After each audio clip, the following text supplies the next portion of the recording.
Have you ever found yourself a little bit lost or in the complete middle of nowhere?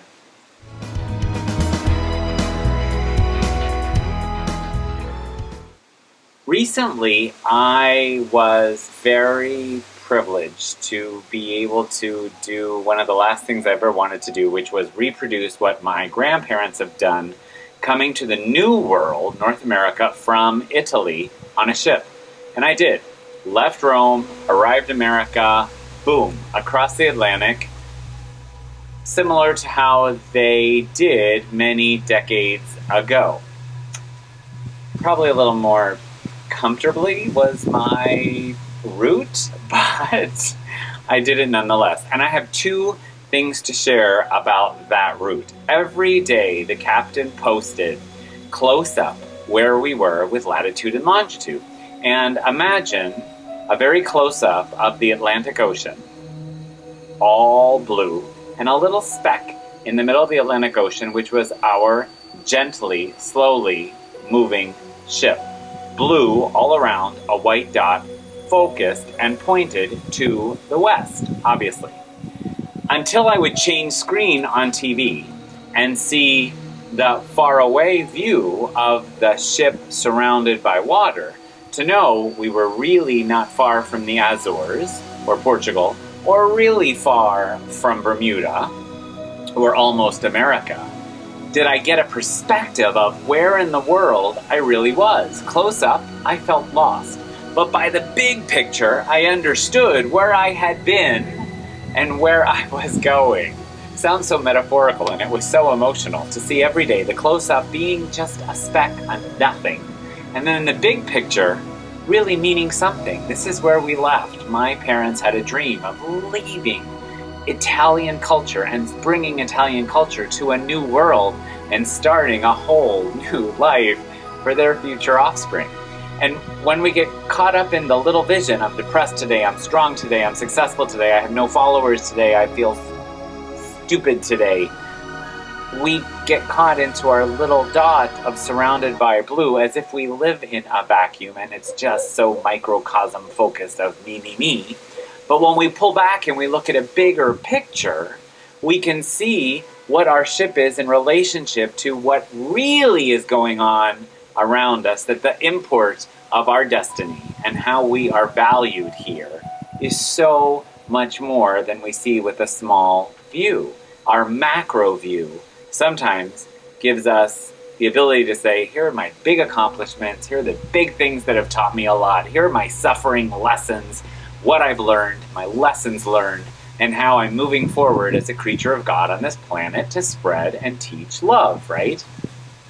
And every day, as this little speck on this blue sea, I was taking advantage of different kind of activities. And one of the activities was paint by numbers. So I went on day 2, and they said, you'll be coming back here a lot with tea or alcohol or different things, and we will give you time and classical music, and you'll bring your canvas filled with dots. I had never done this as a child. And acrylic paints. Start with number 1s, you fill in all the number 1s, then all the number 2s, then all the number 3s. And I did that. And they said, do you want to know what this is going to be? We have the postcard of the finished product, if you will. And I said, no, that sort of defeats the purpose. I don't want the roadmap.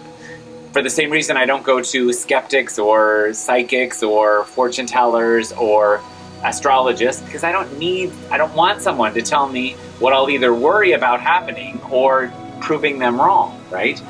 I don't want the big blueprint of what my paint by numbers will be. I want to be surprised. That's the joy of this life. You make a plan, God laughs, you adapt, you accommodate, you assimilate. My 3 favorite words for my lifelong journey, my lifelong journey. Accommodation, adaptation, and assimilation. So I started painting by numbers. The first day, all the 1s, all these black dots everywhere. The next time, number 2, the next day, all the yellow. I didn't understand anything because really, tons of little dots that look like you were on a diet of how much paint you use. Very little bits here and there and here and there. I'm still working on this. Long after the cruise, I think I'm up to number 16 and I have 25 colors of paints that came in my kit. Still think it might be a flower, I'm not sure. But how wonderful is this paint by number a reflection of what I was doing on the cruise. Here is my ship. Here is the little view of the water, the sea. I really don't know where I am or where I'm going, and that's nice to know that I don't have to be touched by other things, and I have everything I need right here with my own mind. We can solve the world, right? But then when we pull back, we get a bigger purpose and understand our past and our future, where we've come from, where we're going, see more things, just like painting by numbers. If I just get caught up of all the number ones, I'm not really part of a bigger purpose, just like my little dot. And if I look at the finished product, how am I going to make this beautiful Van Gogh replication with all my dots? How am I looking like this? Is that really as dark as this section? And what is this? I don't want to see this. I don't want to see the postcard of my finished product, because I'm not making Van Gogh. I'm making my finished product, whatever that will be. I'm up to nearing the end. I can see it's a sunflower or 2 or 3. I'm not sure all the sunflowers are in bloom. I think some are a little bit not fresh and healthy, but that's okay.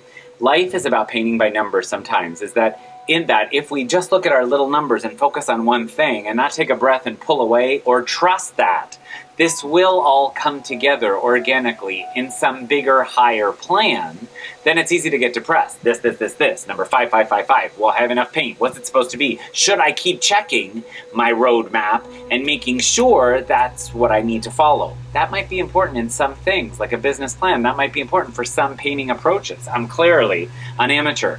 I just want to be surprised as I wake up and I have a roadmap idea. I have my ethics. I have my goals, I have my adages, sort of 10 Lawrence-isms, and I learn to paint by number by being a little bit surprised. Let's find where all the 7s go. Oh, the 8, it's a red? How's there a red in this beautiful sunflower yellow flower? No idea, but here we go. And so you trust that someone with a higher plan has given you these numbers for a purpose without knowing exactly where they go. You're spreading your love, or you're spreading your red, and then we'll see what happens. If I finish this and you ask, I will show you my finished paint by number, which I really dreamed of holding up at the end of this post, but it's still not getting done, and it's the holiday season when I'm actually recording this, and I don't have time to sit and find all my number 7s or number 22s at this point. But I will say that with love in my heart and a firm commitment to spread wellness without walls, I'm Lawrence, expressing my gratitude to you for listening to my little boat in the middle of the Atlantic, or ship in the middle of the sea, and my paint by number, no different philosophy that I've sort of honed, or my lesson I've learned on this ship, that it's good to look at the little, and sometimes it's super important to pull back and look at the big with trust and knowing that things will come together organically, that we have all the help we need, we have enough color of 16 in my 16 when I get to 16, and a lot of faith that this will all be okay in the end. And if it's not yet all okay, guess what? It's not yet the end.